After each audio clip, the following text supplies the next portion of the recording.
نحمدہ و نصلی علی رسولہ الکریم اما بعد فاعوذ باللہ من الشیطان الرجیم بسم اللہ الرحمن الرحیم۔ سورہ توبہ بڑا اس صورت کا جلالی اسلوب ہے۔ اس صورت کا ایک نام التوبہ بھی ہے کیونکہ اس میں 3 صحابہ اکرام کی بڑی ایک مثالی توبہ کا ذکر ہے، ان کی توبہ اللہ نے قبول فرمائی۔ اس کے علاوہ اس صورت کے اور بھی کئی نام ہیں جو ہمیں ملتے ہیں مختلف تفاسیر میں۔ المخزیہ، رسوا کرنے والی صورت۔ اس صورت نے مشرکین مکہ کو بھی رسوا کر دیا، منافقین کو بھی رسوا کیا، اہل کتاب میں سے جو کافر تھے ان کو بھی رسوا کیا۔ المشردہ، تتر بتر کرنے والی صورت۔ یہ صورت اللہ کے دشمنوں کو تتر بتر کرنے والی ہے۔ اور پھر الحافرہ، العذاب اور الفاضحہ، براۃن، یہ کئی اس صورت کے نام ہیں۔ اس سورہ مبارکہ کے 2 حصے ہیں۔ پہلا حصہ 5 رکوعوں پر مشتمل ہے اور یہ حصہ اللہ کے رسول کی بعثت خصوصی سے متعلق ہے۔ آپ کی بعثت خصوصی اہل عرب کی طرف تھی، آپ انہی کی زبان بولتے ہوئے آئے اور آپ نے انہی میں بنفس نفیس رہ کر دین کی دعوت بھی دی، دین کی خدمت بھی کی۔ ان کو یہ اعزاز ملا کہ ان کی طرف آپ کی بعثت خصوصی تھی۔ 11 رکوعوں میں غزوہ تبوک کا ذکر ہے اور یہ غزوہ تبوک یہ غیر عربوں کے ساتھ تھا، رومیوں کے ساتھ تھا، لہٰذا وہ اس میں آپ کی بعثت عمومی کا ذکر ہے۔ آپ کی بعثت خصوصی اہل عرب کی طرف ہے اور بعثت عمومی آپ کی پھر تمام غیر عربوں کی طرف ہے۔ اس میں پھر جو ہے وہ رومی بھی آ جائیں گے اور ہندی بھی آ جائیں گے اور افریقی بھی آ جائیں گے، سب کے سب، امریکی بھی آ جائیں گے، سب آ جائیں گے۔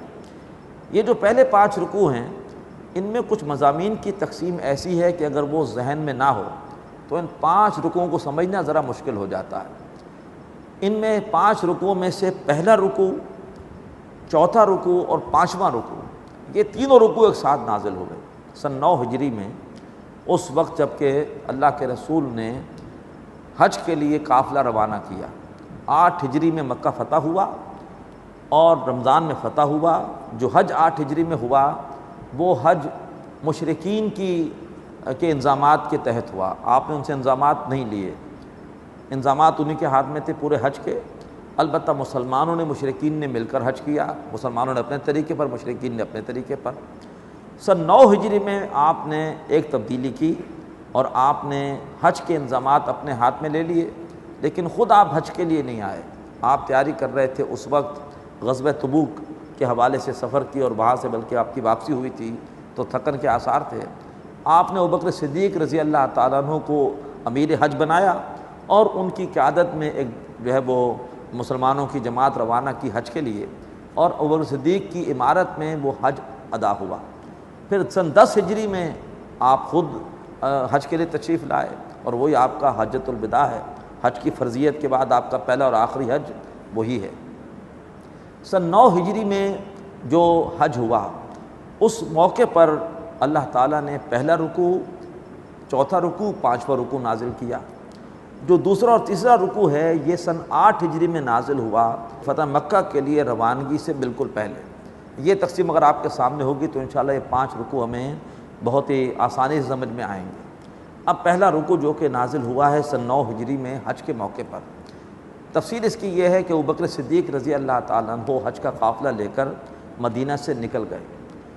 وہ نکل گئے تو اس کے بعد اللہ تعالیٰ نے یہ پہلا رکوع نازل کیا اور چوتھا نازل کیا اور 5واں نازل کیا۔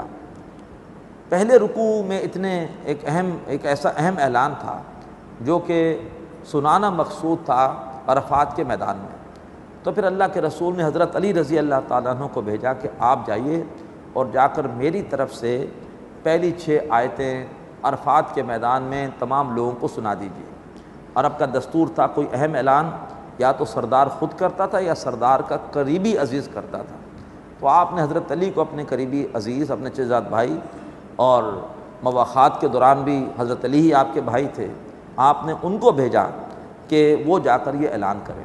اب دیکھیے ڈسپلن کی کیا اہمیت ہے صحابہ کے نزدیک۔ جیسی حضرت علی کو ابوبکر صدیق نے دیکھا بڑے حیران ہوئے کہ یہ تو میرے ساتھ قافلے میں نہیں تھے۔ پوچھا کہ آپ تو بعد میں آئے؟ کہا جی مجھے بھیجا گیا ہے۔ فوراً پوچھا امیرن او مامورن، آپ کو امیر بنا کر بھیجا گیا یا میرا مامور بنا کر بھیجا گیا؟ انہوں نے کہا کہ مامورن، مجھے مامور بنا کر بھیجا گیا، امیر آپ ہی ہیں، میں آپ کی اطاعت کروں گا۔ البتہ 6 آیتیں ہیں جو اللہ نے نازل کی ہیں، وہ میری ذمہ داری ہے کہ وہ میں عرفات کے میدان میں وہ جو ہے وہ سناؤں گا، اور وہ ایک اعلان ہے جو مشرکین عرب کے لیے اللہ کی طرف سے ایک آخری اعلان ہے جو آیا ہے۔ یہ ہے 6 آیتوں کی اہمیت اور اس کے حوالے سے ایک اہم واقعہ۔ اس سورہ مبارکہ کے شروع میں بسم اللہ الرحمن الرحیم نہیں ہے، اس کے لیے مختلف وجوہات مفسرین نے لکھی ہیں، لیکن سب سے جو وجہ لگتی ہے زیادہ راجح، جس کو ترجیح دی جا سکتی ہے، وہ حضرت علی کی رائے ہے، اور ان کا خاص تعلق بھی ان 6 آیتوں سے، جیسے کہ میں نے عرض کیا۔ انہوں نے کہا کہ سورہ توبہ اپنے ہاتھ میں ننگی تلوار لے کر اتری ہے، اس کا اسلوب بڑا جلالی ہے، جبکہ جو بسم اللہ الرحمن الرحیم کا کلمہ ہے اس میں تو اللہ تعالیٰ کی رحمت کی شان غالب ہے، رحمان اور رحیم، اس لیے اللہ نے اس سورت کے شروع میں بسم اللہ الرحمن الرحیم کو شامل نہیں کیا۔ اب ذرا دیکھیں جلالی انداز کیا ہے اور کس طرح سے یہ سورت مشرکین کے لیے تلوار لے کر اتری ہے۔ فرمایا براءۃ من اللہ ورسولہ، اعلان بیزاری ہے اللہ اور اس کے رسول کی طرف سے، الی الذین عاہدتم من المشرکین، ایسے لوگوں کے لیے کہ جن سے تم نے عہد کر رکھا ہے مشرکین میں سے۔ مختلف قسم کے مشرکین تھے اس وقت عرب میں۔ ایک مشرک وہ تھے کہ جن سے عہد تھا لیکن وہ عہد غیر میعادی تھا، کوئی اس کی مدت طے نہیں تھی، یہاں پر انہی کا ذکر ہے۔ کچھ مشرک ایسے تھے کہ جن سے عہد تھا میعادی اور انہوں نے عہد کی خلاف ورزی کبھی نہیں کی، ان کا ذکر بعد میں آئے گا۔ اور کچھ مشرک ایسے تھے کہ جن سے عہد تھا لیکن انہوں نے عہد کی خلاف ورزی کی تھی، ان کا ذکر اس کے بعد آ جائے گا۔ تو اب پہلے ان مشرکوں کا ذکر کہ جن کے ساتھ عہد تھا لیکن اس کی کوئی مدت طے نہیں تھی۔ فرمایا براءۃ من اللہ ورسولہ، اعلان بیزاری ہے اللہ اس کے رسول کی طرف سے، الی الذین عاہدتم من المشرکین، ان کے لیے کہ جن سے تم نے عہد کر رکھا ہے مشرکین میں سے، فسیحوا فی الارض 4 اشہر، اب تم زمین میں چل پھر لو 4 مہینے تک، تمہیں 4 مہینے کی مہلت دی جا رہی ہے۔ وَاعْلَمُوا، اور جان لو، انکم غیر معجز اللہ، کہ تم اللہ تعالیٰ کو عاجز نہیں کر سکتے، وَأَنَّ اللَّهَ مُخْزِي الْكَافِرِينَ، اور بے شک اللہ تعالیٰ کافروں کو رسوا کرنے والا ہے۔ اقول قولی ھذا واستغفر اللہ لی ولکم ولسائر المسلمین والمسلمات۔